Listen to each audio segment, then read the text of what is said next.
You are live. Okay. I don't know about it on this one. Hey Hello. everybody, how y'all doing? Hey, We are live. we are live. Hello, everyone. Thank you guys for joining us today. As you can see, things are a little different, and I am still learning. And I like to say thank you to Tieesha. But yo, this is Willie Cartwright with From Save to Sane. And my special guest today is Tieesha Essex. Those of you who followed us before, we've done this kind of in reverse.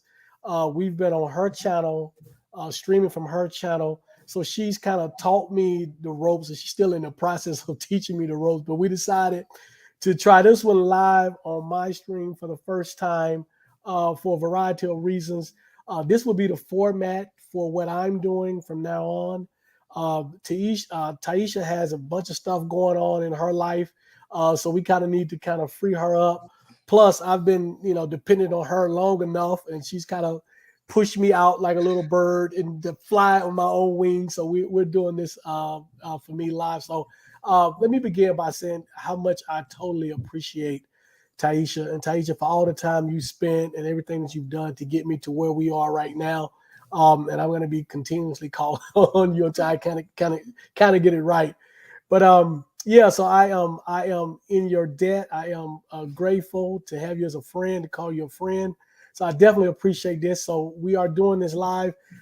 We will continue to do stuff together. We don't know how often in the time frame, but Tieesha has some stuff going on, and I actually have some other stuff going on too. So, and I needed to be able to do this on my own. So I don't want to continue to feel like the old man that's asking his daughter or granddaughter to help him with technology, but it's kind of what's been going on behind the scenes.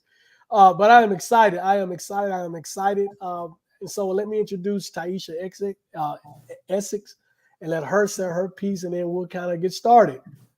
Just want to say thank you so much. It's great to be here on your channel, and this is it's perfect because I don't do exclusively, content about leaving religion. I don't do it all the time. I've been like back, so I'm like I need to, cater to my subscribers who want that. And you provided the perfect schedule, to meet once a week, have someone else to talk to and provide their perspective as well, but also your background because you have studied this for years. I just happen to fall into it, and I'm kind of like, on the job training, figuring it out. But you actually have studied this, so this is absolutely great. And thank you to all the new subscribers that we have. And I wanted to also send people over here because you actually started your channel the right way. Mine, I kind of do a little bit of everything, but you like, look, I have a niche. This is what I'm going to talk about. This is it. This is my platform all day, every day.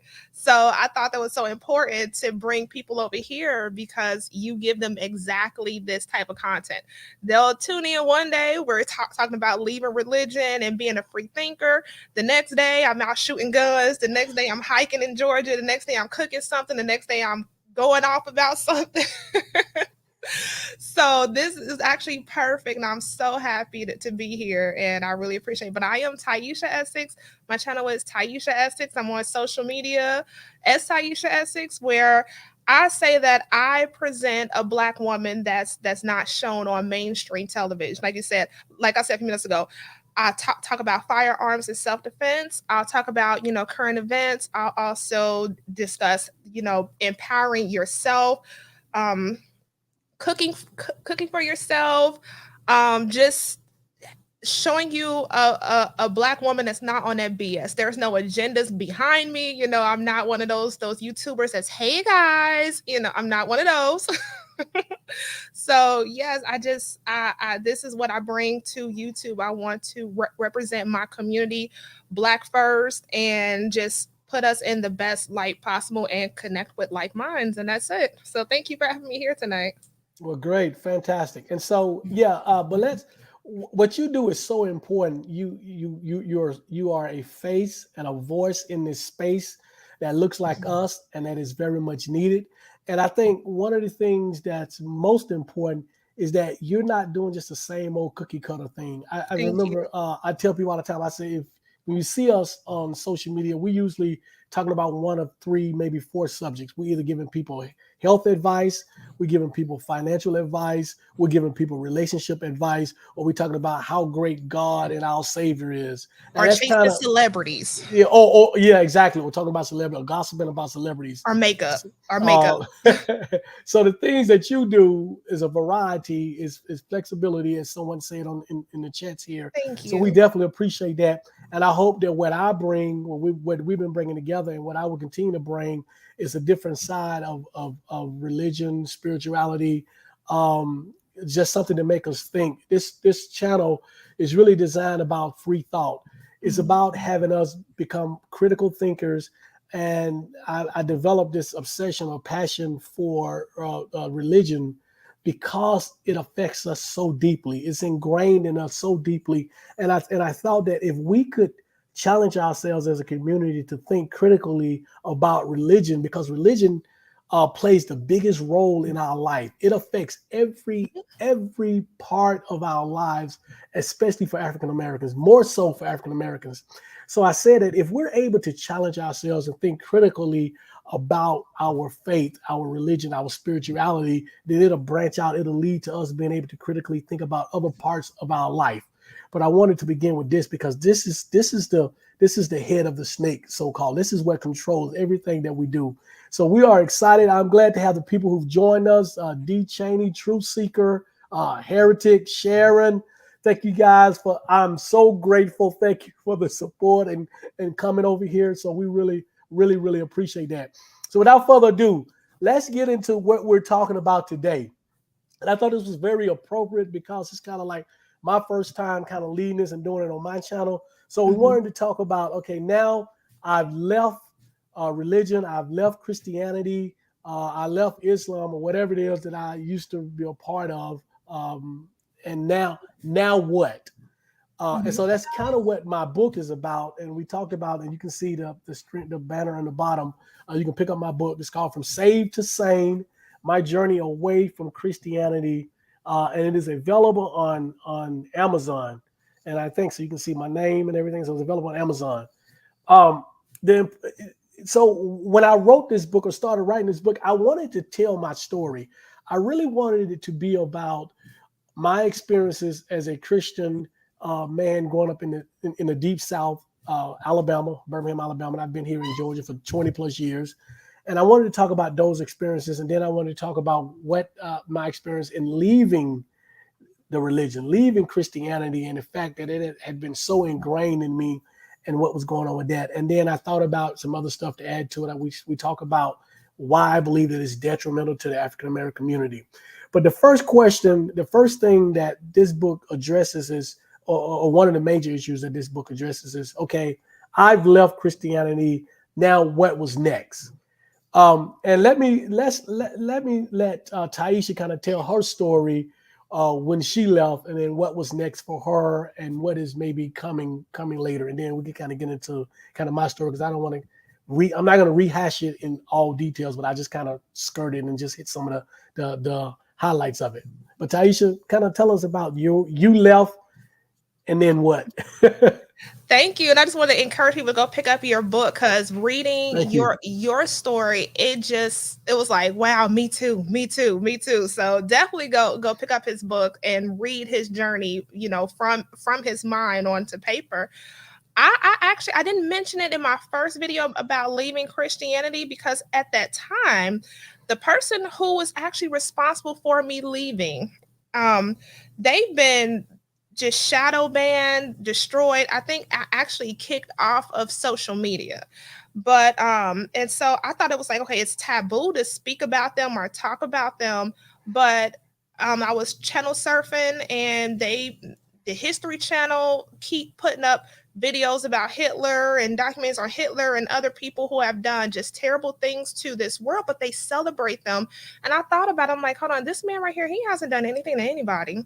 But the man, the brother responsible for me leaving Christianity was the irritated genie.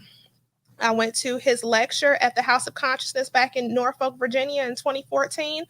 And his lecture, one of his lectures was, "Who is your black God?" And at the end of his lecture, and you can also purchase his this video on his website, or you may be able to find it on YouTube. Who is your black God?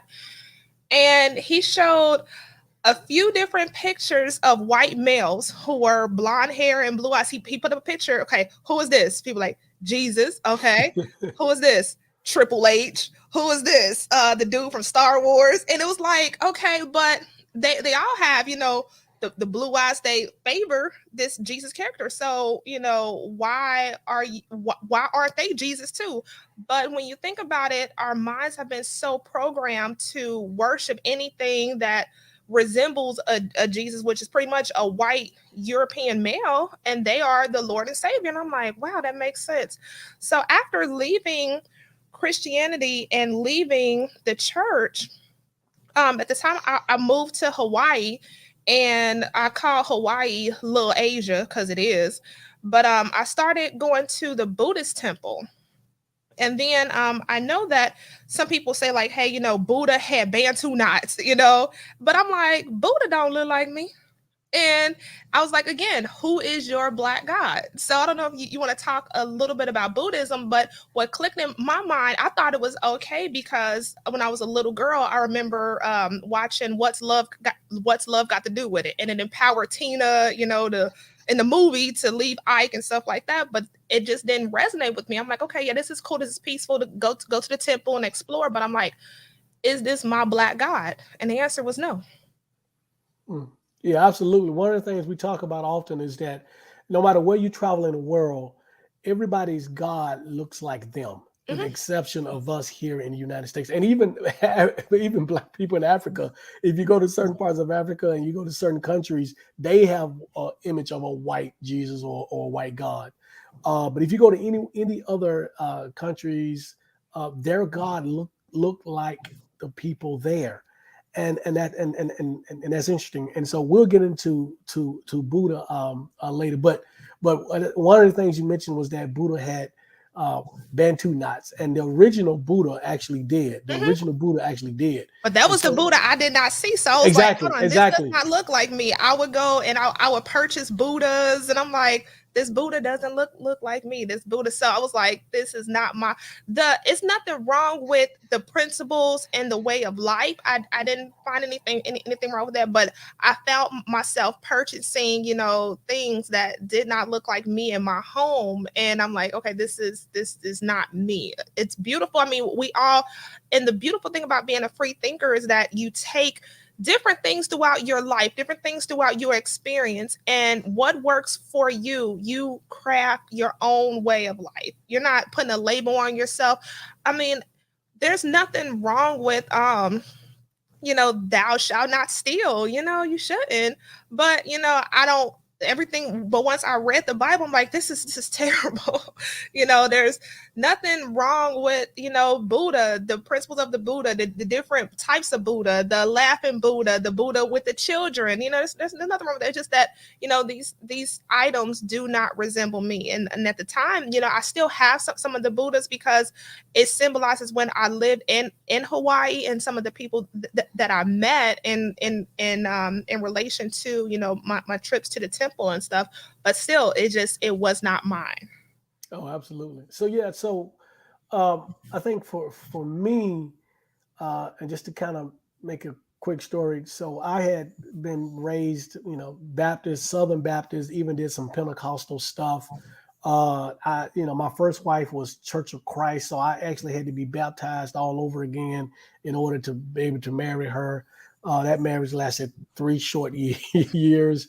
So I had been baptized 2 or 3 times. I went back to, Baptist. Relatives who are Jehovah Witness, and so kind of the whole spectrum, Seventh-day Adventist, so the whole spectrum. But my mother was extremely devout Christian, and Southern Baptist, went to church all the time. And I never, if I think back on it, I never was like gung ho, like, okay, you're wrong, and this Christianity is the best thing in the world. It was just something that was ingrained in me, so it was part of who I was, and so it was kind of like, it's almost kind of like breathing. I got up every day. I believed in God. I went to church. I said my prayers. I read the Bible. I did whatever. But it wasn't until I got to college, because before I got to college, I didn't know anybody who wasn't Baptist or who wasn't, Christian. I knew one I knew one brother who was Catholic, and I was just like, wow, you're a Catholic? Because everybody else I knew was like Baptist, Protestant, So, but when I got to college, I met people who were from up north, and then this is at a HBCU. I met guys from up north, and they were, they were, 5%ers and Nations of Islam, and Mm-hmm. what's the other one? I forgot. Like it's slipping my mind. They scream and yell on the side of the road. Oh, the Hebrew Yeah, yeah, Israelites. yeah. Hebrew Israelites. So yeah, so I started meeting them, and instead of being put off by them, I wanted to know more about their Mm-hmm. faith and their religion and what it was that they worship. Muslim, Nation of Islam, the whole 9 yards. And like a lot of young brothers, I kind of got for a minute, I got kind of wrapped up in Islam, Nation of Islam, or just regular, Islam or whatever. And I came home one day. I told my mom I was going to convert, and she kind of laughed and said, "Well, you can't eat pork anymore, right?" And so that was Mm-hmm. kind of the end of that. But it wasn't the end of me being inquisitive about different religions and different faiths. And so as time went on, I still kind of held on to my Christianity. I got divorced. I met my wife. When I met my wife, my wife now, who I love dearly, Mm-hmm. she was Christian as well, but she had been born into the Muslim faith and spent 20 years of her life as in the Muslim faith. So I learned a lot about that faith, but she had converted when she was like 20 or whatever. And then she got her mother to convert. And so she was very devout. Yeah. And so we went on, and like I said in the story, 2015 is when it kind of started tailing off, because we had been going to a uh, um, diverse church, but the pastor Mm-hmm. was it was a mega church. Pastor was white, and he's on television almost every Sunday. So it's one of those up in Flowery Branch, Georgia. So you can probably figure out who he is, but but it seems like every Sunday he showed more of his colors. Mm-hmm. He's very Actually, I don't conservative. know. Let me look it Yeah. up. Actually, I don't know. Very, very conservative. Even became a huge supporter of Trump, and was part of part of his council or whatever. But it wasn't just that; it was just the whole really right leaning thing that kind of bothered us. So, but what that did was that kind of pushed me away from that church and away from Christianity.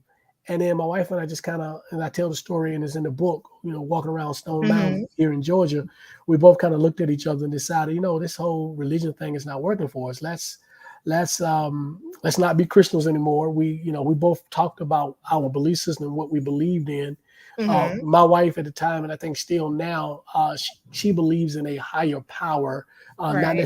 not the Abrahamic God that we know of as now, but she believes there's something out there that's stronger than us, that's beyond us.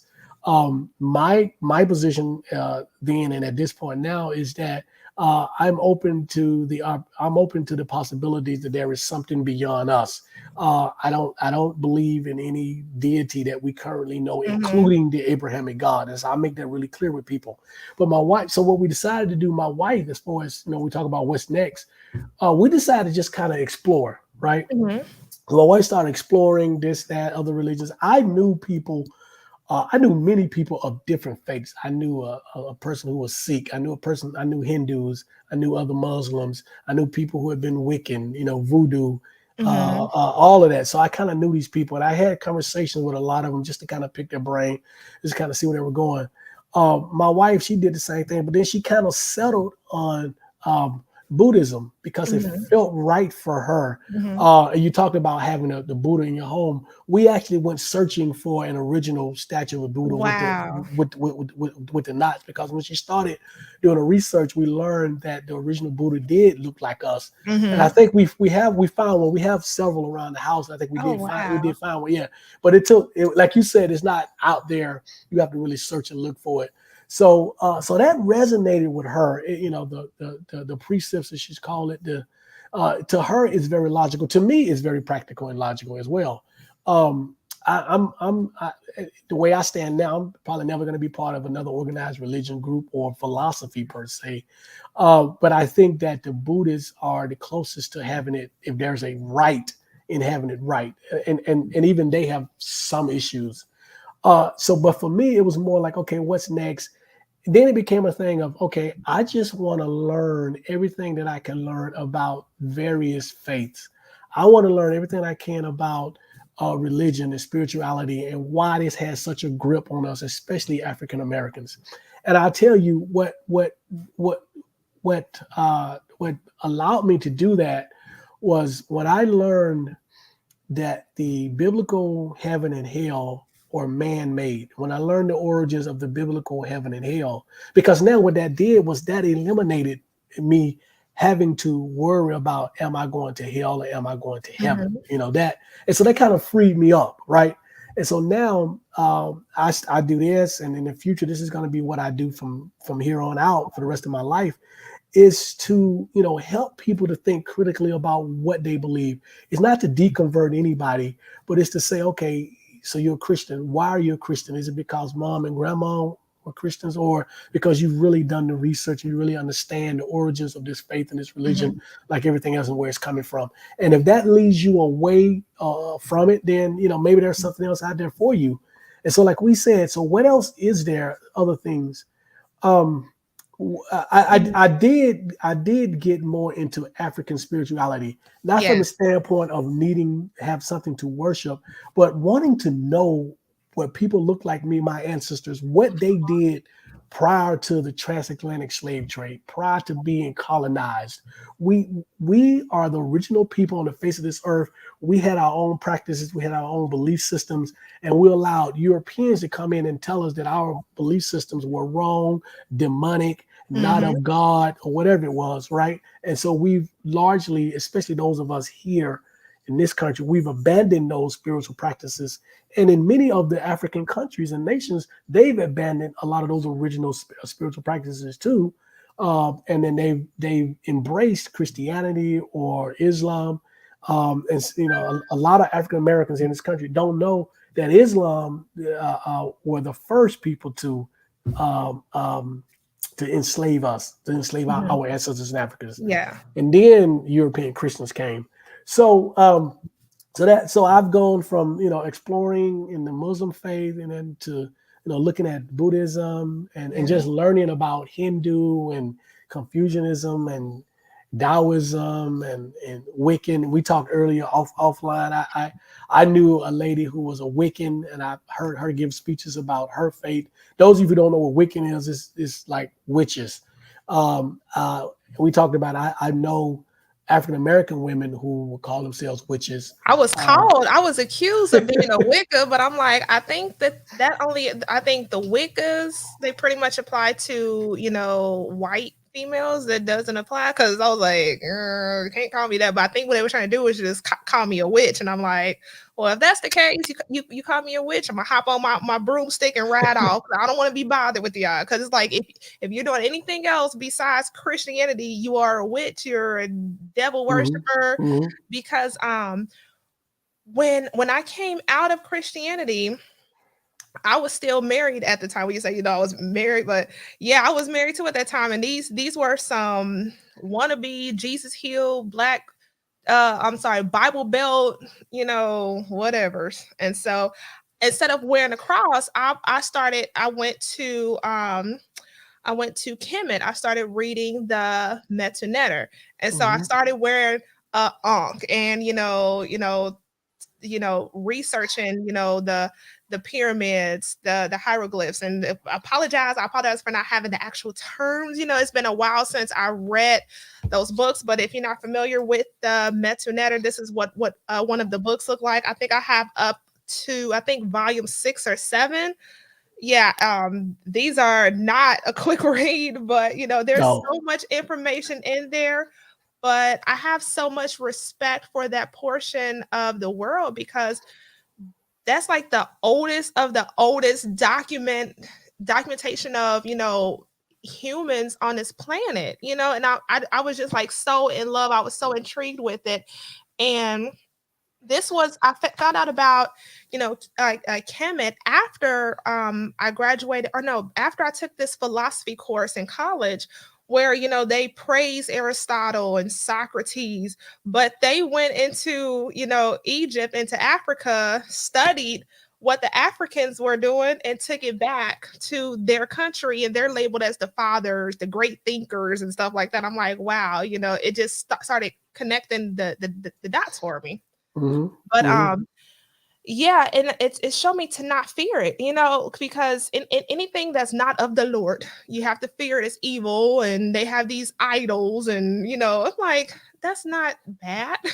Mm-hmm. So I would say leaving religion, and as you said, exploring other belief systems, the exploration, it takes the fear out of your mind. It really unleashes something great where you have this thirst for knowledge, and you're on this journey, which is beautiful. Yeah, absolutely. Yeah, so like you, I have an unk. I went out and got an unk once I started kind of studying African spirituality and learned more about Kemet slash Egypt, but Kemet is Kemet, and those things. But I really wanted to be closer to our ancestors and understand. It wasn't. I didn't need to be religiously affiliated, but I needed to know more about what our people did prior to the slave trade, Hmm. because a lot of Right. times our people think that we started with the slave trade, and there was so much more to us as a people prior to that. So yeah, so I did that as well. I attended seminars where people gave us, they talked about the entire history of Islam Hmm. and the Nation of Islam and just Islam itself. But one of the more interesting seminars that I went to was one on voodoo or voodoo Hmm. or hoodoo. And it was very, very interesting what Europeans did to demonize that religion, or that I won't say religion, but Yes. that spiritual practice. The stories that they tell about Haiti, the lies that they tell about Hmm. Hades and their practice, and so that was extremely interesting. And so I think one of the things that we have to do is that we have to let our people know that just because it's not Christianity doesn't make it bad or wrong or evil or demonic. And so Europeans did a fantastic job doing the transatlantic slave trade in our time as enslaved, and even now, demonizing everything that came from Africa, or everything that was of Africa. They did a great job of demonizing that. But what I enjoy now is that I love seeing our people turn back to that. They wanted to know about that. They want to know more about their ancestors. They have these altars set up to their ancestors. And we talked about last week before Easter, who really died for you. It wasn't this mythological Jesus on a cross. It was your ancestors who died, hoping that someday in the future you would be free, that you would be not enslaved, and that's why we're products of them surviving. We're products of them having the willpower, and quite frankly, them doing whatever it took to ensure that another seed, that another generation would exist. And I think we owe it to them to learn about our people prior to the slave trade. And so that entails our spiritual practices as well, because that was a very large part of who we were. We were one with nature. We were a communal people. There's different. We were in. The Europeans divided us up into countries and cities, but we were more like tribes. We had this group and that group, and each group did something different.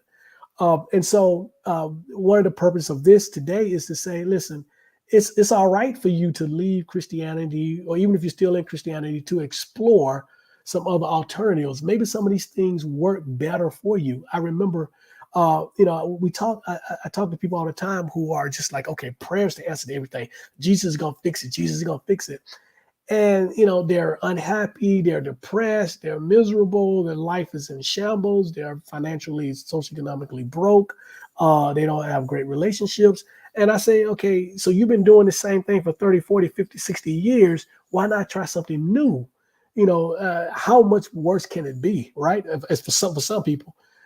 So those of you who are here, you're following this, you're listening to this, or you're going to see it later. Um, it's all right to say, let me look at some different. I don't care what it is. It might, Hinduism might work for you. I have a friend who's a Sikh. That might work for you. I Uh, explored a little bit of that as well. I did. mhm. And Yeah. shout out to Heretic. They say that they first started watching me when I was on the balcony. I remember their videos like the church is a troll. And if you haven't saw that video, just put in Tieesha Essex, the church is a troll, and I was just going off. I remember that video. But stated um I've worked with some Orishas in my earlier journey. Not so much now. I just work myself in my mind and to go on. I even worked with Papa Legba. I was all over the place when I left Christianity. I found out all those other things outside of Christianity did the same thing.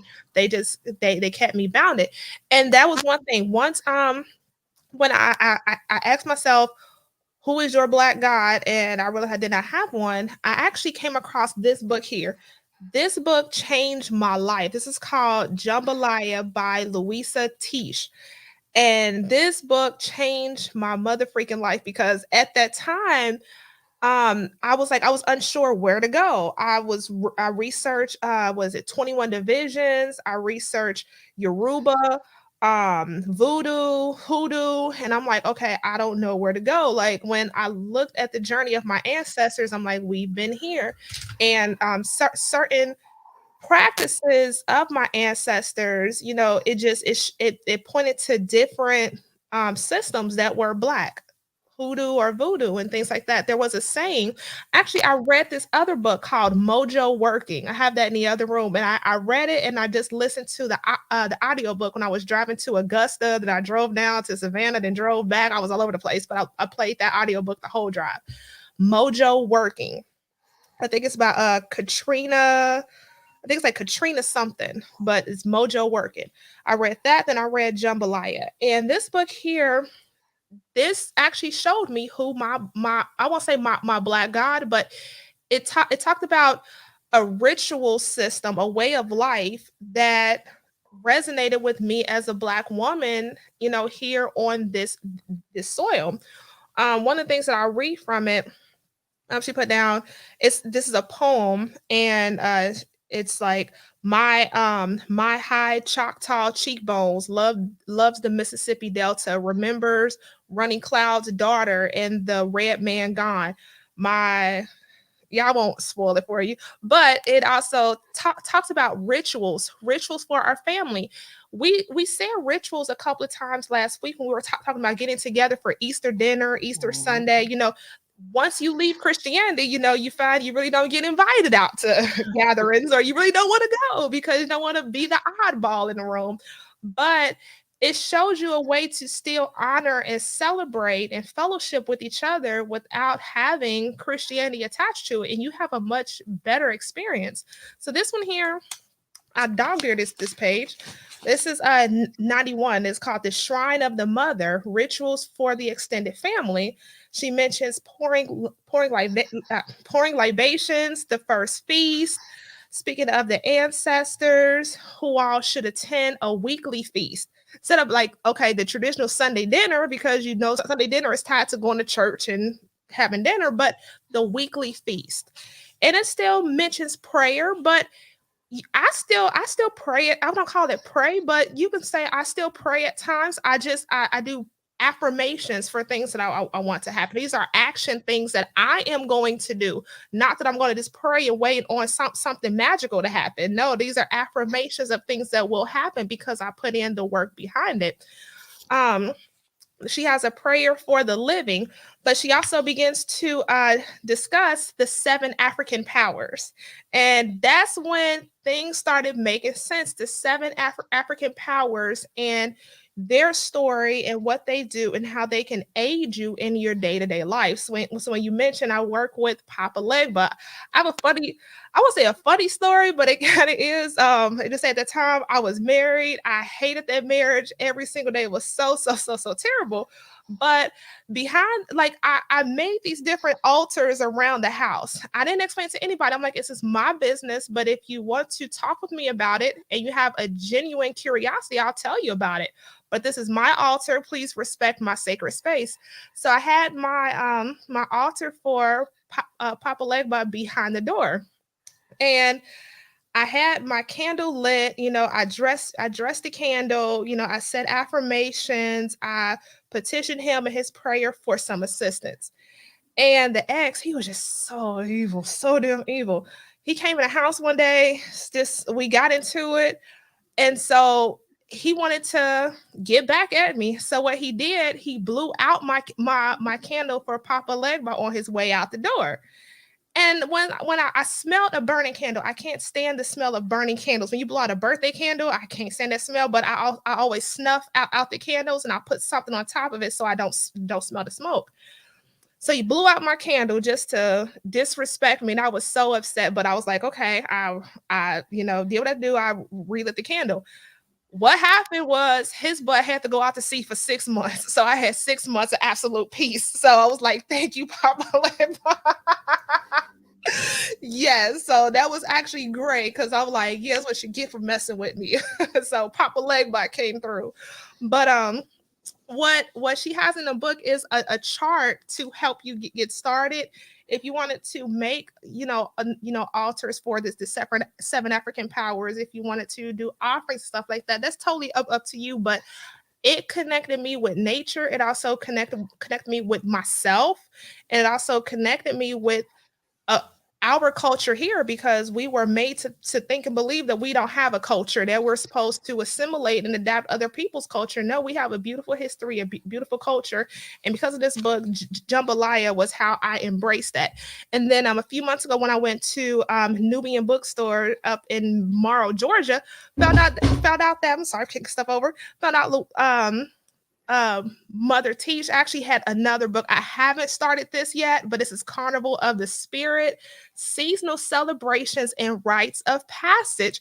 Brother Cartwright is calling us to do a video on these rituals because, we said this a lot, but this one actually here is something for seasonal. So since we're just now in the spring, I want to look this up and see how, to, craft rituals and stuff for our way of life. And that's all I have on that. So can you tell us about if you explored, hoodoo here in the States, or if you explored one thing I explored was I took a trip over to St. Helena Island and explored the Gullah Geechee way of life, which was like amazing. Yeah. For me, I looked at a comment that I think Heretic made earlier about feeling that a lot of it is pretty much the same and keeps you kind Mhm. of boxed in. That's kind of where I was and where I am about any of it. I will probably never commit to be part of another religion. I love where I am in my journey. I love the freedom. I love the I love the fact I have the ability to say, okay, you know what, I like this about this, but I don't like this about that, and I'm not part of any of it. I wear an unk from time to time. I haven't worn it in a while, but I will. But it'll be because I want to show people that that I'm in contact with my culture, and I want to be close to our ancestral homeland.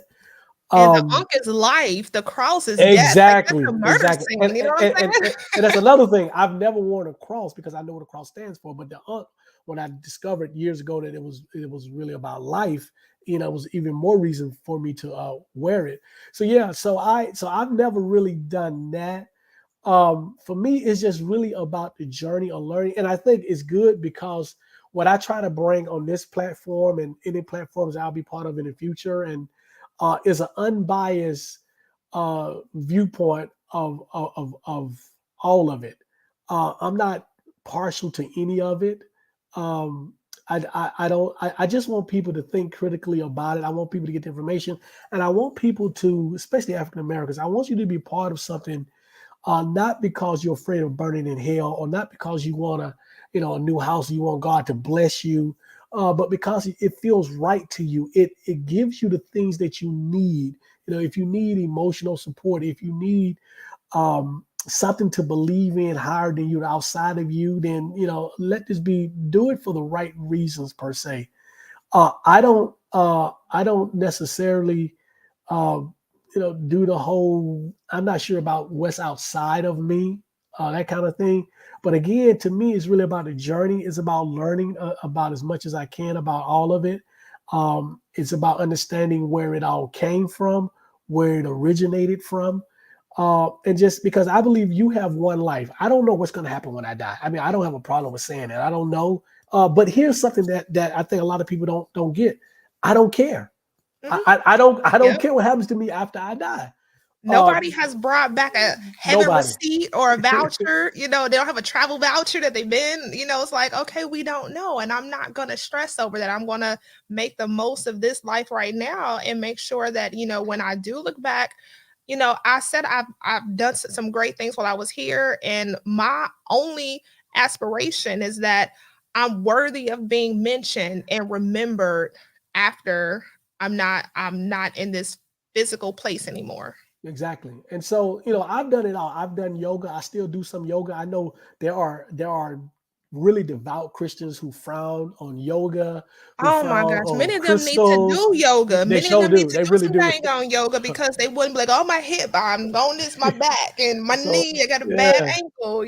Now I've seen some churches rent out spaces for Zumba, Mhm. So Yeah. yeah, they need to do some yoga. So I know that some frown on yoga, they frown on meditation, they frown on crystals, they frown on, uh, showing reverence to your ancestors. All of this stuff is what's been indoctrinated in us by the colonized version and I don't like to say the colonized version of Christianity, because we get into this thing about, there are a lot of African Americans who want to believe that Christianity is somehow original to Africans and our ancestors, and that's just People not always say true. Christianity began in Ethiopia. They'll No, give you that one. it did not. And I think we've had a video about this before.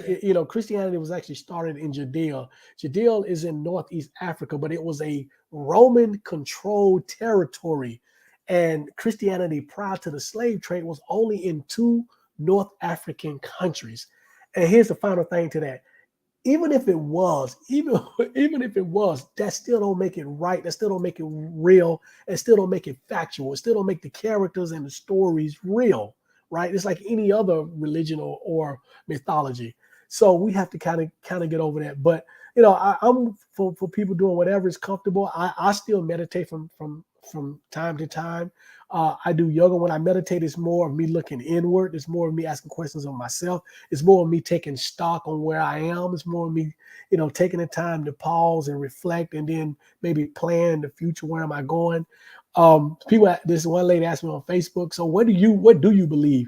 The first question I asked her is, why do we have to believe in anything? That's the first question I asked her. And she said, you know what? Okay, I'm done. That was it for her. And I told her after that, I said, okay, good question, but I believe in me. I believe in myself. Yep, That's who I believe absolutely. in. I mean, and to Black people, that's scary, because that, now you're being cocky, now you're being You arrogant, and you making that yourself God, and exactly. And yeah. so when What's wrong with having confidence? exactly, in my book, I talk about some of the mental issues that that this faith gives, the issues mentally that's caused by this religion, and one of them is us being so docile, right? That Mhm. we got to be so humble. We can't talk about our accomplishments. Everybody else do. It's Everybody like else a do. learned helplessness, and that's Exactly. that's That's that's a exactly what sickness. it is. It's a That's exactly what it sickness is. because we can't save ourselves. Somebody else has to save us. Yep. And No, so it's that learned always helplessness. exactly, and that always makes us dependent. So now you're teaching your kids from birth to be dependent on something outside of them.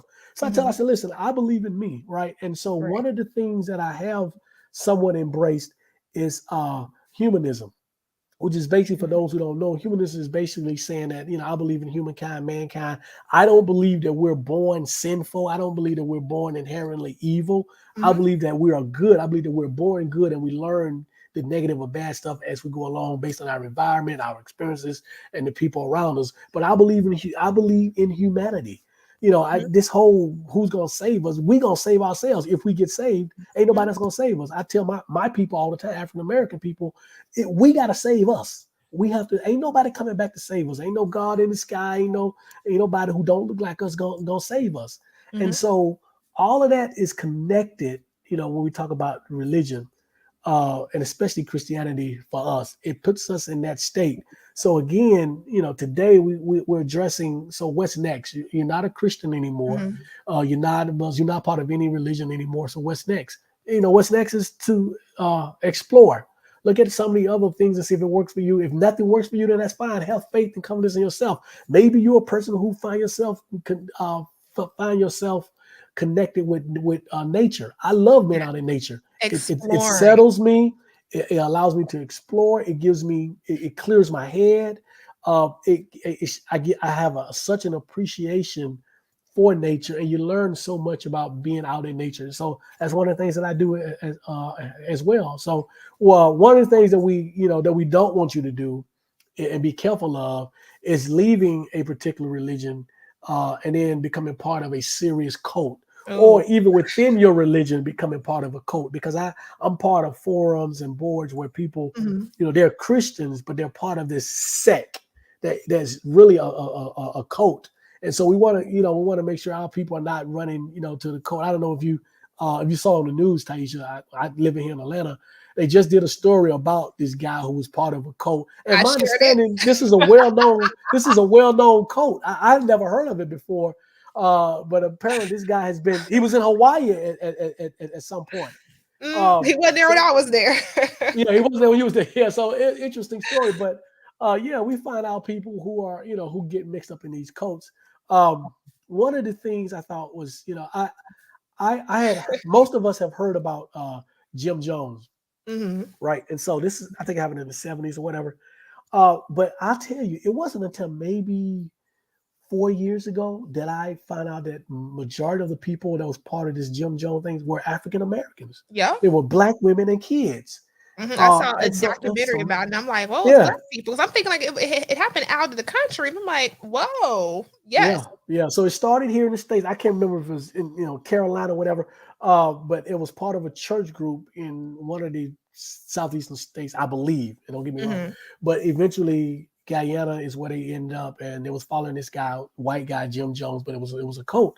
I was going somewhere, my wife and I, and we returned to one of the talk stations, and they had two of the survivors. This was about 3 or 4 years ago, and they had two of the survivors telling a story about it. And it was just two African American women, and she just talked about how people were searching for something, and this guy came Mhm. along and said, I'm the reincarnation of God, and you got to follow me, and the world is about to end.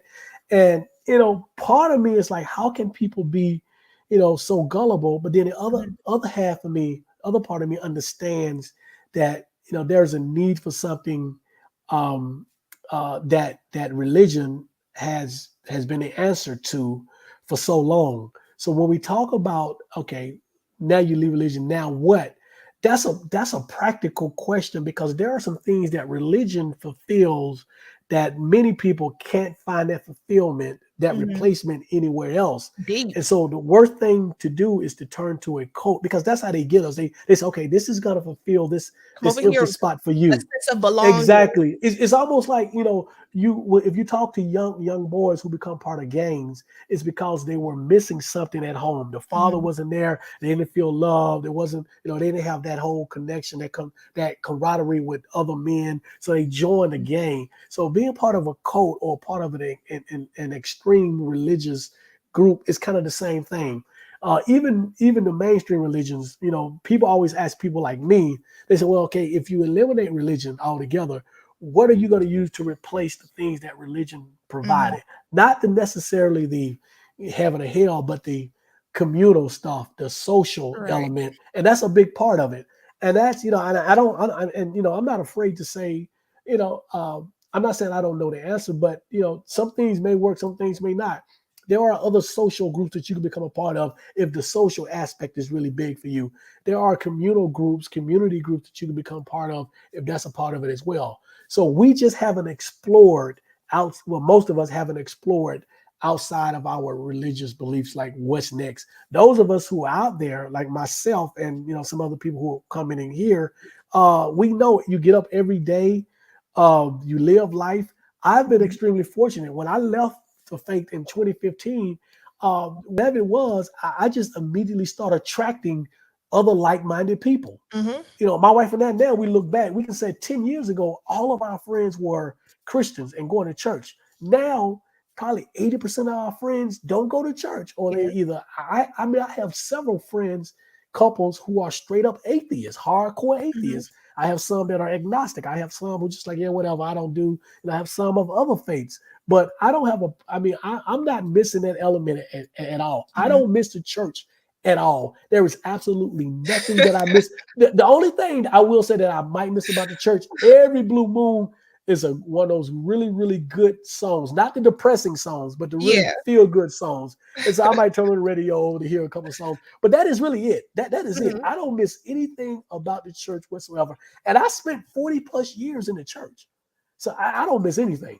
I don't miss I've anything. been to church recently, and I've said that like here, like I've been because there's two people in my life when they give me an invite, or like want you to come out. I'm like, I just want to spend time with you, and so I spend time with them. But I go, but it's like I just daydream, and I'm like, I expect, I'm thinking it should be like a lecture or something like that, where there's something valuable that I'm leaving with that's gonna do something for my life. Like I had to get there and hear this, but whenever I've gone, it's just been a bunch of rambling. Like I've noticed pastors, they make it a point. It's not about they'll read a word, but then it's their personal, bios, it's their personal anecdotes and stories. And it's like, who cares? I don't care. But yeah, I've been and I've noticed that, but you know when I left, and like I think someone had put in there, like I started exploring, like the crystals and stuff. You just have to watch out because some people, they like, I was like, put the crystals in your bra and balance your chakras, and people are putting crystals in their lady parts, and I'm like, oh, that ain't right. That is not cool. Don't do that, y'all. Don't do that. And when you said a sense of community, when I was leaving Christianity, I was in Virginia, but then I had an immediate move to Hawaii. So I didn't have the house of consciousness to go to anymore. I was like, okay, what do I do now? So I started looking into Facebook groups. And you have to watch out some of these Facebook groups because you'll find some local people in there. I don't know what it is. Mugs have a whole computer in their hand, but they refuse to go to Google and look up their question. They will type you a whole story, and I'm like, you could have Googled that. Like, why are you asking us? You just want some attention. Here's the attention that you were looking for. But watch out for some of these Facebook groups because you'll go over there. It'll be like a tarot group. So somebody manages to get some tarot cards, and they'll just bug you to death with $5 tarot card pulls, $5 this, and it's like, will you stop begging? Or somebody will get some tarot cards and they'll take a picture of a spread and want you to read it. I'm like, aren't you supposed to read the instruction booklet to come with it and learn about this? It'll get on your dang on nerves. But and then it's really good to not have a title. But one good thing is that leaving religion, leaving Christianity, it helped me hold myself accountable. And as a result, I hold other people accountable. I don't make up excuses for you. I don't blame the devil. This is your bad choices, your lack of making a good choice. So, one thing, like you said, the cults, you want to make sure you watch out for ladies, brothers too, but ladies, sisters, watch out for these afros. And I'm not talking about the afro, where you pick out your natural. I'm talking about AFRHOES, these afros, okay? These hoes who hide in spirituality. They'll just be booty butt cheeks naked, taking selfies and just ratchet, dusty pictures online. They're potheads. They just take pictures smoking pot. They think, okay, because I'm this free being and spiritual being, that means smoking weed all day, and like I said, putting crystals in their personals, just being hoes, just intercourse, just free sex. I'm like, what the heck is going on here? And that's how they get into these cults where they're like, oh, polygamy. Like, this dude just got out of jail. What are you talking about, polygamy? Or just stupid stuff. And I really, really, really hope that, leaving religion, in the Bible and stuff like that, the Trinity does not have a woman, although a woman gave birth to the Christ and stuff like that. No, you pick yourself up. And that's why I love and I love my Holy Trinity is man, woman, child, black woman, black man, black child. That is mine. And that's why, you Absolutely. know, different texts like this one here, I think is based in Islam, but it's goddess black woman. And I really do not like the term goddess or queen because it's been bastard, it's been abused, you know, like Billy Porter out here calling himself a queen, and I'm like, what the hell? So yeah, I don't use that term. I don't use it. And goddess, like I said, these goddess hoes, you know, they doing all type of stuff. But you establish some boundaries, some morals, some standards, and you hold yourself accountable. You have principles. You clean yourself up. You know, I know I say bad words on social media. I'm trying to clean it up, y'all. I'm sorry, but you know, you don't see me on here cussing out brother Willie. I have respect for him. I have respect for his wife, and you know, we are building. When I address him as brother, when I address everybody here is by your name, and I say I love you because it has opened up a new sense of community, and you know. And because I love myself, I love you. And I hope that me showing you that will encourage you to hold yourself to a higher standard. Therefore, if someone brings some bull crap your way, you like, no, that's not acceptable because I'm on this level. You trying to bring me back down to here. So yeah, the cults, the things to watch out for, don't spend a whole bunch of money on stuff. Don't waste a whole bunch of time like researching irrelevant things because you will go down the rabbit hole talking about, and then you start talking about, okay, man used to walk Mars, and these black people that walked Mars were called this. That is really irrelevant. Okay. I left Christianity. Now what? Focus on your mental health. Focus on your nutrition. Focus on getting some money. Okay. Focus on, you know, culture. There's so many things you can explore to keep you busy, and when you find those things, that's how you will attract your community. um with me, hiking, you know, I was like, okay, when I would go hiking, I'm like, I don't see any black people, but I've been going out, and we see more and more black people. And you know, I have that group. You'll find like minds who are into cooking, they'll teach you something. You'll find those who are into, let's say you're into fixing up cars, you'll find an automotive group, you know, YouTubers group. But you'll stop trying to connect with people based on their belief system, and you'll connect with them based on their common interest. And Yeah. that's what I found. And I've been able to see beyond, okay, what church you go to, what's your pastor and them name, versus, and it's what are you into? We have a common interest, we live peacefully, and we go on about our business, you know? Yeah. So let me say some shout outs to some people. My man Chris Freeman, yo, that's one of my partners. Appreciate you joining, man. I appreciate the comments. I saw Heretic, and I forgot who was it. Was it True Seeker? Was having a conversation about what is spirituality, and it might not have been True Seeker. It might have been someone else, but I know it was Heretic because I think he asked the question.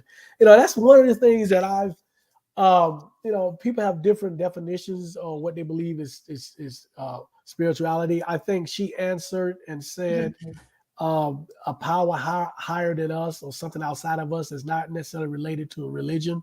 I like If that you answer. click on the comment, it'll come across the bottom of the screen. I'm sorry to Okay, interrupt. I was trying to go back up and find Yeah. it.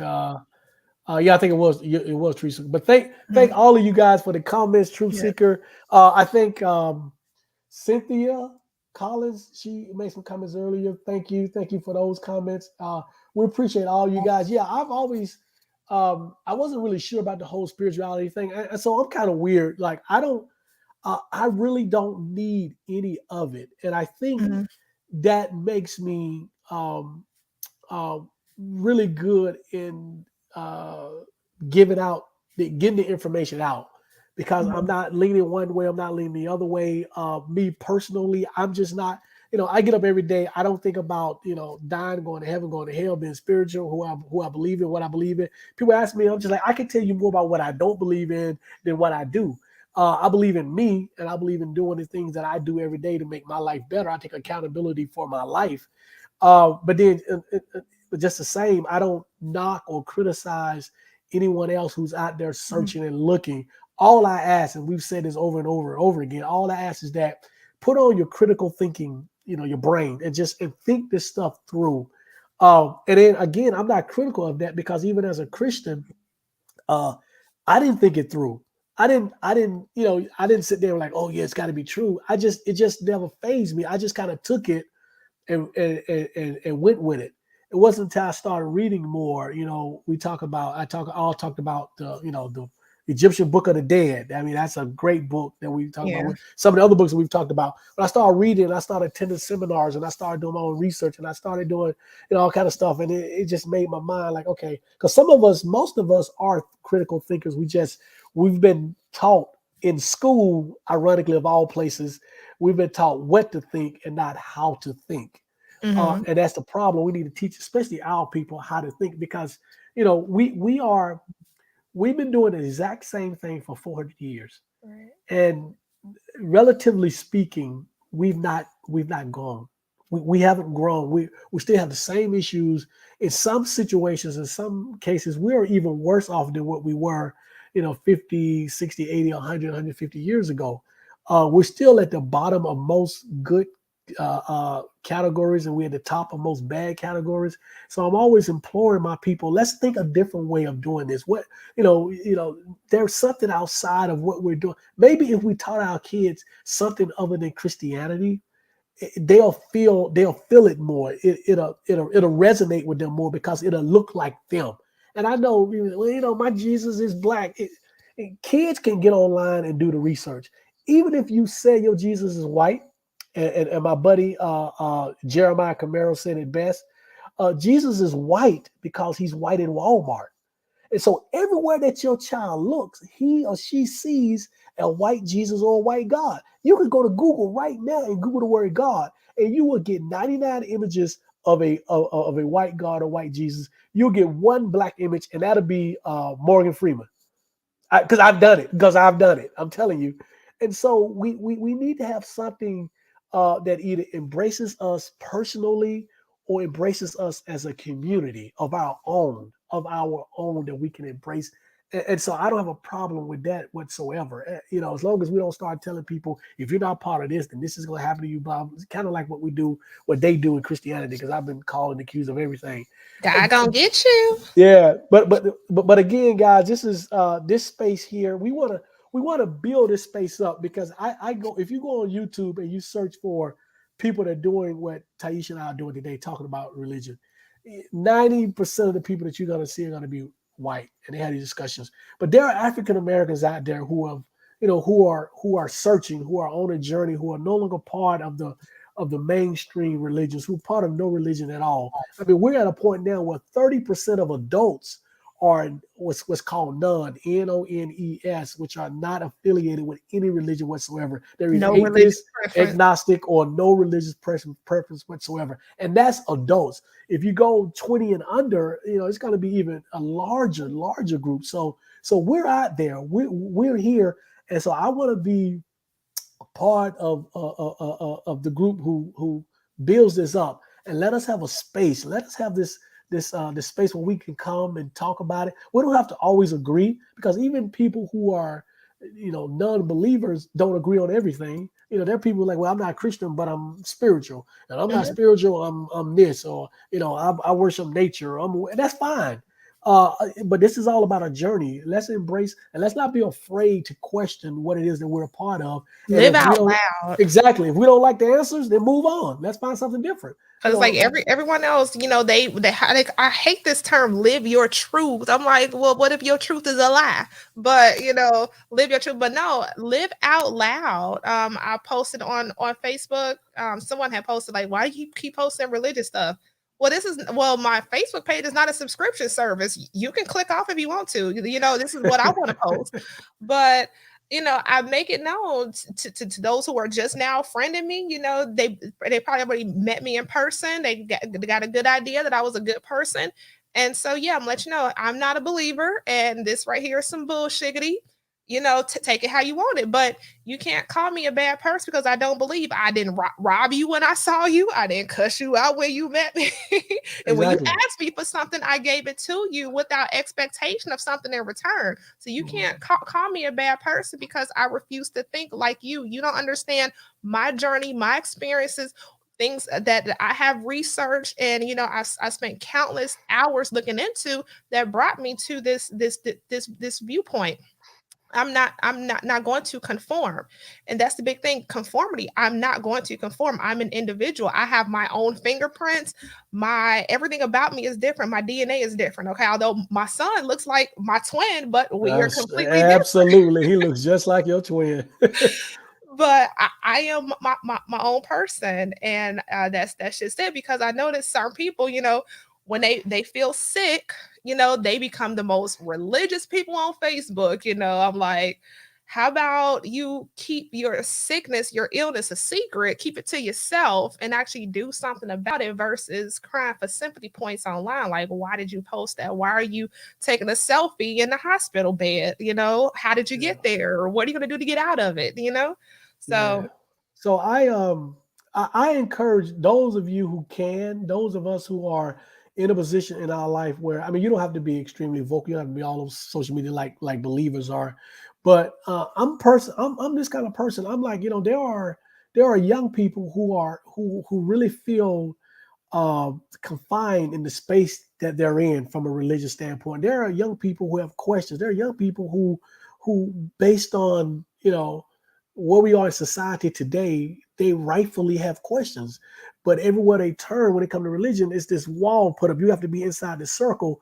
They need to see people like us. They need to see non-believers. They need to see people who have taken a different track. They need to see people who've not indoctrinated with the faith and the religion. And then they need to see that we are everyday normal people. There's a sister, Mandisa Thomas, who was yes, with Black non-believers, she's and in and that Macon. Yep. that that's her mission. She is, Hmm. she is on point. That's what she's doing. She is out there every day, every event, Hmm. every conference. She's making herself sing, and that's great because we need to see that because we are, I laugh when people say that we are not a monolithic people.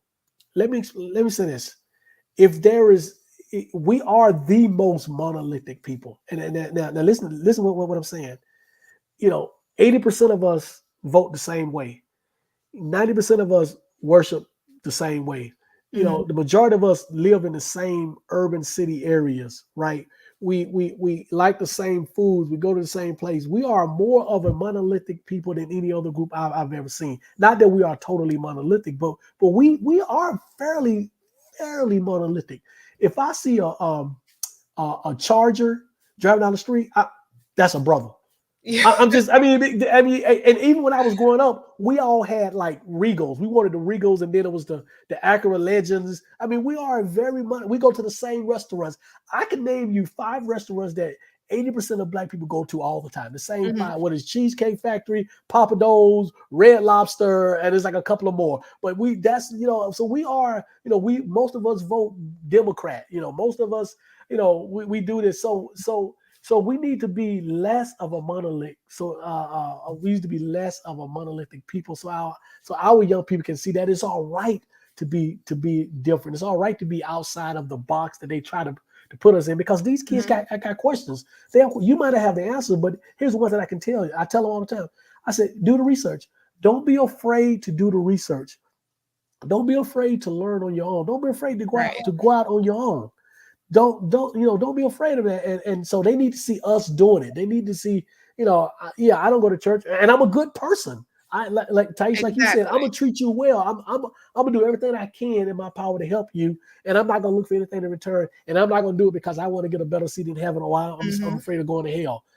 So some of the questions. Greetings, everyone. Christine Williams, hello, Christine. Cynthia, thank you so much, Cynthia Collins. Heretic Willie, I'll say it's amazing to see you, a Generation Xer. But man, listen, you have hit it. I am, bro. This is like a fight. My friends in my generation look at me like I got 3 heads. It is it is the hardest thing because I think I said this a couple of weeks ago. The people of my generation have morphed into their parents, Mm-hmm. right? And I grew up with these people. I mean, we went to high school together, played ball. We did some of the wildest stuff. I went to college with these people, and to see these people who just they're just so docile and so every other word is Jesus, God. I mean, they post. I mean, if you look at my Facebook timeline, it's people from my generation. And every other post is God, Jesus, da da da da da da. And so it is. Yeah, it is. It is. I am a somewhat of a unicorn. There are more like me, not a lot. And it is even fewer of us that are open about it because I have lost friends. I know people in my generation Oh yeah. who relationships have gone awry because of Mm-hmm. this. They've lost jobs. I know a young lady, and she's not even she might be a millennial. She's not quite Generation X. Shout out Sharon. Um, yeah, but she's an attorney and devout, the hardcore atheist, but she moved down south and she was like, I can't let people know because I won't have a business. True. And so Exactly. exactly, so it's crazy. So yeah, but Generation Xers, I'm trying to get more of my Generation Xers out Sharon, of that she church. right there with you. Share with Sharon that. Is she She said, I'm there with you you, go. William Gen X as well. Thank you, Sharon. Thank you, Sharon. I'm My trying. sister told me at one time, she said that I needed to, and I think my sister qualifies as a Gen Xer. She's 45. Yeah, oh yeah, Yeah. yeah, oh yeah. So she told me that I needed to make a separate Facebook page and invite all of my friends and my compadres who are non-believers, but then, have my other one where I just fake the funk. And I'm like, no, this is just me. I'm not gonna do that. Yeah. And shout out to Chris Freeman. He said, we give each other a hard time whenever one of us tries to do something different. You're That's my absolutely right man. That's my man. because when I first started juicing, or I first started growing and juicing wheatgrass, I had someone say, "You must hang around with a bunch of white people." I'm like, "No, I just like wheatgrass, and it's a bunch of health And I just benefits and like to stuff be like that." healthy. And the same thing happened when I decided to, adopt a plant based diet. They're like, you must not be black because you ain't gonna eat no ribs, you ain't gonna eat no this. I'm like, I don't need it. Where you gonna go get your protein from? These Yo. nuts, you know? My wife and Or I, we get so much, and I said, I said, black people are the only people that criticize each other for wanting to be healthy.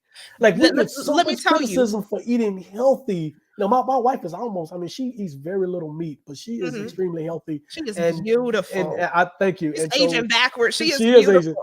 And so we were posting some stuff online about our eating habits and we work Mhm. out. Well, I don't like to do that because everybody don't need to know I work out because everybody's Right. like, okay, the day I went to the gym, the day I ran 5 miles, I don't like care about all that. Yeah. But people who are close to us will criticize us about being healthy. I mean, they'll laugh at, oh, you guys eating salad again? Well, yeah, we try to be. So again, when I said that we are more of a monolithic people than anybody Mhm. else, we all, a lot of us eat bad food and we criticize those of us, who try to do something different. And Freeman and Chris, I call him Free, but Chris Freeman is the Hey, same. free. So I call him Free. So yeah, so Free is actually right, man. We do that, and so this is again. I think when I began this session talking about Yes. if we could free our minds, beginning with religion, then we can free our minds with other stuff, other areas of our life. So if we can get to the point where we can say, you know what, so this person is not in this religious box, and it's all right to be different. It's all right to explore. Then that'll spread out to other areas of our life. So I Mhm. don't have to eat like this every day. Maybe I Right. can eat healthier. Maybe I can work out more or travel. I don't have to. Maybe I can do international travel, or maybe I can, send my kids to this school. Maybe I can learn a different language, or maybe I can go to. I mean, you got black people who wouldn't even go to Africa, who are afraid of going to Africa. Let me People tell you thought something. I was weird when because I know how to eat with chopsticks, or I still get the side eye because I choose to not drink water out the faucet. It has to be distilled first, and so that's people like, yeah, I exclusively drink this distilled water. They have something to say about distilled water. I'm like, this is pure water. It's H2O. It's not, fluoride and calcium and drugs and all that. I'm like, there's no vitamins coming out the faucet. That's Yeah, I disgusting. don't But drink water. I don't drink people, water at the faucet. I don't drink water at the oh faucet. gosh, people really Yeah, like will chop you up for wanting to do better. It's yeah. crazy. So Chris Freeman said again, I caught hell when I stopped eating Stop pork. eating the Oh, swine. been there, done that one, tried that. Generation Sharon said Generation X was still a part of the generation that wasn't allowed to question anything they tell you.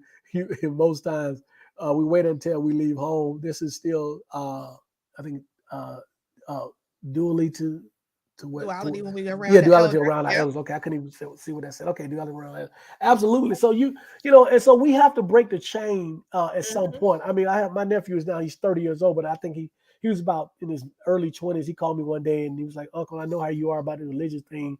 What do you think?" I said, "Well, bro, I'm gonna tell you like this. I said, you're part of the information age. I said, all the information is out there. Just start Mhm. reading. You know, Yeah. turn to what Sharon said. I said the same thing to him. I said, we were raised where we couldn't ask questions. We had to believe it, no matter what any adult told us. I don't care if the adult was drunk, alcoholic. If an adult said it to you, you better believe it and you Head better the not wine question though. it. Exactly. You better not question it. So these kids today, they have the internet. It's just different, and I love it for them.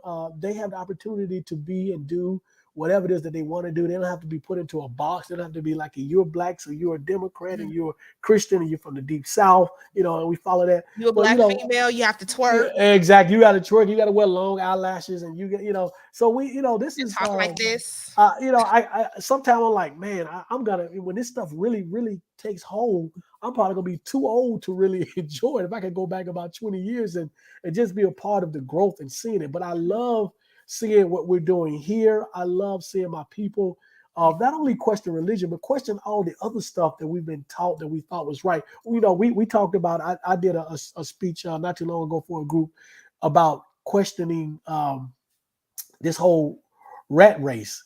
Should we be, doing this 9 to 5, working 40, 50 hours a week and then retiring in 40 years and waiting for this pension or whatever, and how that got us all so kind of wrapped up in all of that. And that, it's no law based on how long you should work. If my bills are paid and I'm not begging money from you, then you shouldn't even question how much I work, or even if I work. If I want to travel the world or do whatever, then we should be free to do that. But Mhm. all of this runs hand in hand. All of this is directly connected. When religion was done to control us. If people can control you, they can tell you what to do and they can benefit from your actions. So if the Mhm. church know that the majority of black people are going to be at a certain place on a Sunday, they know where they can get this money from. So now we got to pay. Somebody mentioned earlier about tithes being like one of the worst things that they picked up from the Bible. Tithing. I mean, if you want to know where the largest share of our money is any given time, is at the church. But here's what happens: that money that we give to the church takes that money and put it into major banks. And those banks won't even loan us money to start businesses or to Mhm. buy homes or whatever. And they're taking, and we're giving that money every Sunday, giving that money instead of taking that money and collectively doing something better for our community. A church is very dangerous. When you ask me, Oh, when it's when when dangerous. when it is set up, your back is towards the door. Anyone can come in there like the devil, Dylan Roof come in there talking about, oh, I need prayer, and come in there and hurt people. But there wasn't an what was the installment of the Purge? I think it was the Purge Anarchy, I believe, where they all, instead of participating in the Purge, they went to the church, and they thought that they were safe in the church from the Purge. No, the Purge came to them and took them all out. You ain't even safe. So yeah, it's crazy. Like you said, you're a sitting duck, and yeah, it's crazy. So I want to. So a couple of comments here. Mhm. Christina said, religion is the biggest hurdle to get over. Once you get clear about that religion really is, then you can get clear on your diet. That's Christine. We start off by talking Ooh, I why know we're people. doing this is Ugh. to we can get clear of that, and we can clear that hurdle if we can get ourselves beyond this whole Christianity is whatever it is, the religion. Then we can tackle other stuff. You're absolutely right, and I That think. could be that could be a video topic. How But people we did this, people who Taisha. are We talked Yeah. about the die, how the died and the Christianity and the church is connected, and Yeah, how true. health is affected. We did that, but we can go back and Yeah. do another. But Because people she who hit it head on. claim to be on the Daniel fast still fat. I'm telling you. And so Heretic said religion has Ooh. our community thinking that poverty is closeness to God and Jesus. See, I Hmm. can do a whole show Sell all your on valuables to get just close that to right me. there. That's a So good one. That's a real good one. yeah, and so we I talked want to write about that down. we talked about it. And remember, I talked Yeah. about the book Hmm. God of the The Oppressed oppressed. and the church, the cross and the lynching tree, which Hmm. talks about that exactly. We're taught that to Wow. suffer, and poverty is a part of suffering. So poverty and suffering and being sick, Hmm. we gravitate toward that. We almost, well, we don't almost, we do. We welcome that. We welcome the poverty. We welcome the sickness because we think it makes us closer to God. And the church Mm. has brainwashed us on that. And that's why they tell you the better off socially, economically a person is doing, they're more likely to leave the church. So the church understands that they benefit by you suffering. They benefit by you being poor. They benefit by you being sick because every Sunday you're going to bust those doors wide open and you're going to give your money. And you're going to be there and you're going to drag your kids. You're going to drag your family and everybody there because God is the answer. God is the answer. God is the pill. He's the magical pill because I'm sick and I'm tired and I'm miserable and I'm poor. And next year, you're going to do the same thing in 5 years and 10 years. And you end up like my mom who passed away, poor and sick, still waiting on God to fix it, going to the church every Sunday, busting it wide open, giving her last. And we have got to get away from that. People say, well, Willie, why do you do what you do? I said, because I understand the harm that Christianity, the church, and religion is doing to our people and has done to our people and continuously do to our people. It is amazing that we can't see through this. It is amazing. But yeah, so you guys kind of got me on the soapbox right there when the heretic said that, but that just hit You was home right so on with well. it. Yeah. Where's the applause? There you go. Thank you so much. So it's I am a baby. Oh, baby boomer. Oh, that's before me. True Woo! Singer, thank you for joining us. Thank you. So you, if I'm a unicorn, you are a unicorn with shoes on. I mean, Heck you are yeah. rare as they come. Thank you, True Seeker, for being part of this. Let's see, D Cheney, while they run away with all our absolutely, they run away with all our resources and they don't allow us to get any of it. And we sit there and wonder why the church has never been rebuilt. We have a building fund in the church. I attended churches, you guys attended churches that had building funds, and you never saw anything get built in the church. Not one single thing ever get built, but you continuously gave money to that. Then they tell us heretics, and then they tell us our reward is in heaven and all of that. Absolutely. So I want to we'll make a couple of last statements and then we'll kind of end this so we can go on forever. It's been like an hour and 40. It's been like almost an hour and a half. But Tieesha, I'll let you start and then I'll kind of finish it. And we'll kind of end it on this. I just want to say the chat was live Oh, today. the I chat is love on it. point. I love it. Chat was great. So thank you to everybody who was here tonight and who will watch the replay. This is just amazing. It is okay once you leave the church, you leave religion. Focus on you. You're looking for a savior, go look in the mirror. You're looking for a best friend, go look in the mirror because you have to be all those things to yourself and set that standard. And I won't say vibes, but put that energy out there and you will definitely get it back. I tell you, for every one person that left my life because I do not believe the way they believe, two other people replace them who, support me, believe in me, and just respect my belief system. That's one thing that I've learned was belief. I'm not here to convert people. I'm not here to make you believe like me because that's what I did when I was in the church. If you didn't believe that Jesus was your savior, he died on the cross for you, then we don't have anything to say. We have to be equally yoked and together in his name and all that crazy stuff. But I respect what you believe in, but I don't even bring it up. I look at your actions and your patterns and I go from there and I see how we can be a benefit being in each other's lives and I go from there. My system right now, my belief system is being on code. I am against anything that's out here to destroy my community, my people, my future generations. That's what my belief system is in. That's why, you see the books behind me. I keep putting it the wrong side. The books behind me, the uh the code I always get the title messed up. Neely Fuller's Code Concept System. I have that, and the great thing about it is that it is the independent code concepts. It only takes one person to exercise it. That's all you need. The blueprint for Black Power. Okay, if you want to say that's the Bible, it absolutely is. One other thing, I do tune in at times to watch Dr. Neil Jackson, known as Dr. Ahmed Yakim. I interviewed him on my channel last year. He wrote the book Condemnation. I'm sorry, it's a bad word, but out of respect for him and his work, he wrote the book Condemnation of the Goddamn Nigger. Like I said, I'm against anything that's out here to destroy us and destroy our people, even if it is us, where the enemy has gotten it into our minds to cause us to self-destruct. I am against that. He actually has a service every Saturday, every Sunday. He goes live on his channel, and his place of worship in Richmond, Virginia, is a spiritually united African nation worship centers. I don't like to call it a church, but he actually presents information based on an African base, and it's for us.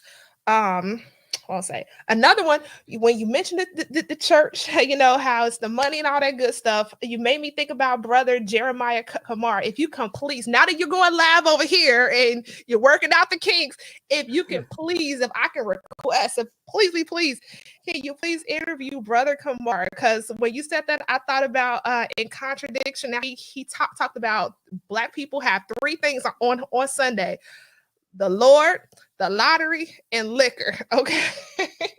So you have got to get him up here. That will be amazing. But other than that, just don't go from the boiling pot into the frying pan. Do you establish a life of morals, principles, and boundaries and standards? Connect with like-minded people who are on a similar mission that will help y'all get ahead, not just keep you in a stagnated place, and you'll be all right. And that's really all I got to say. Well, thank you, Tieisha. I really appreciate that.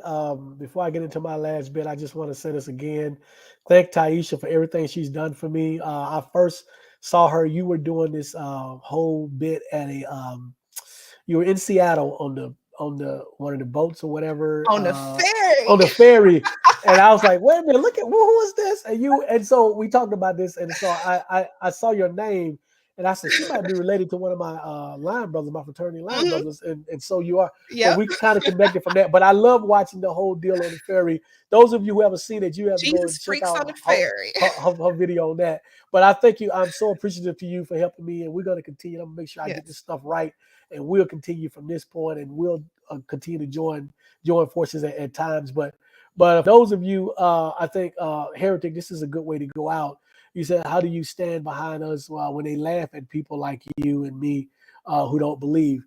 That's why we created this space. That's why I'm going to be here. I'm going to be here until I take my last breath with something related to this, because that's a great question. And we need to see each other. We need to be together with each other. We need to support each other. We need to let them know that, yeah, we are non-believers, and we're not going to accept you treating us like second-class citizens because we don't believe in your mythology and your make-believe and your fairy god in the sky. And so we are here for that. And so what we try to do is come together as a community. If we can share not just what I'm doing, but Tieisha, Jeremiah Camara, Mandisa Mandisa. Thomas, and there are other. There's a great professor from Rice, Anthony Penn. His stuff is out there. He's written some fantastic books. He's done a lot of speaking. David Banner. The Banner is out there. Mhm. There's a sister, Jakiva Hutchison, out in Los Angeles. She's written a lot of books Gotta find on her. similar to the subject. She does some feminist stuff, Black women empowerment. She's a non-believer atheist. So there's a lot of good material out there. And so we just have to create a space and create a network where we can all come together and be supportive of each other, because I've been there. I'm still there. I understand how difficult it is at times, how many people look at you like you're crazy. You should see when I post stuff on Facebook, you should see the comments that I get from friends. And here's one of the most ironic things about some of those comments. I'll get some of the most like the craziest comments of, "Are you doing this? What is going on with you? What's going on with you?" But then I get a DM from that same person saying, "You know what? Man, some of the stuff you said really make a whole lot of sense. I've been thinking about the same thing." I mean, recently, I had a friend of mine, a buddy of mine, I won't call his name, but he's always quick to kind of comment on some of the stuff I post on Sundays. And he'll laugh about it or make fun of it or whatever. And we kind of was DM each other back and forth. And he told me, he works for a church. He's been working for a church for a long time. But he says that the stuff that he's seen and that he's learned from being on the inside has really, really moved him away. But it's his source of income over, 10 plus years. But he said, but when he breaks away, he has a story to tell. And so that's why I do this. I do this for the people who can't speak out, who are in a position that they can't say anything because of relationships or jobs or whatever. I'm good. I have things in place that's going to support me regardless, whatever. And if I don't, my wife and I, we will figure it out. Trust me, we will figure it out. But yeah, so let's do this. That's why we do this. We're gonna continue to do this. I thank all of you for joining me for my first time streaming on my channel. And again, thank You Tieesha. did Thank great. all of you, You did everybody great. that came on. This feeds me too. Now I'm energized. Now I have energy. I'm gonna have to go for a run later or a walk because I'm so hyped right now. But let's continue to do this. We will let you guys know what the next one. I'm not gonna promise we will do it every week, but we will do several a month, if not every week, maybe every other week or a couple of weeks and then miss a week depending on schedule. We all got some things going on, but I want you guys to join. Those of you who have not joined or have not subscribe to our channel. Subscribe to Tieesha's channel. Please subscribe to my channel. Invite your friends to subscribe to our channel so channels can grow and we can get this information out to people. If you want to follow, Tieesha told me to make sure I get this straight. If you want to follow me, I'm on Facebook at WC O'Neal, Oneal. You want to follow me on TikTok? It's Saved to Sane, SAVED, the number 2, and Sane. Instagram is Willie Cartwright 1906. You know I am on YouTube. Twitter is OC_Willie. And obviously YouTube is Saved the number 2 and Sane. Saved the number 2 and Sane. So that is it for me. Thank you guys so much. I can't thank you enough. This has been nice. This has been fun. This has been cool. So thank you all. Tieesha, that's it for me.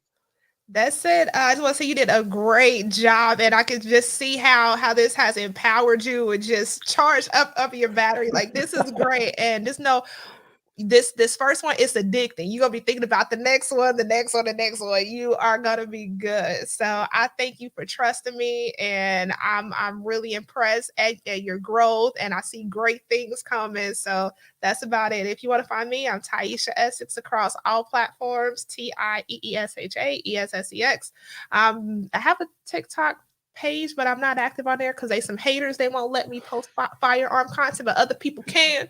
So yeah, you can find me acting up on Facebook, Instagram, all that good stuff, and that's about it.